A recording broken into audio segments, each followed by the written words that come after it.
பெரிய நெட்வொர்க் பிரிஞ்சுட்டு போகணும்னா புரியலண்ணா நம்ம டீமு ஆ பிரிஞ்சிச்சாண்ணா இல்லையாண்ணா இல்லை முன்ன மாதிரி கும்பலாக போவீங்களா அதெல்லாம் எனக்கு தெரியாதா இல்லைண்ணா ஏன்னா ஆக்சுவலி என்னன்னா ஃபஸ்ட்டு மாதிரி மீன் அடிக்கிறது இல்லை அதே மாதிரி மீன் அடித்தாலும் வித்துறது சரி அதனால தான் டீமில் 4 பேர் 5 பேர் வருவீங்களா ஆமாம் காணலை வருஷம் பொதுவாக வந்துடும் திடீர்னா அங்கே இருக்கும்போது ஓ அவரு ஞாபகம் சொல்றாரு ரியாஸா ஞாபகம் ரியாஸ்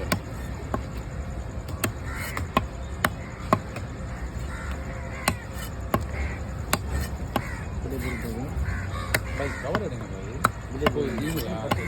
பாய்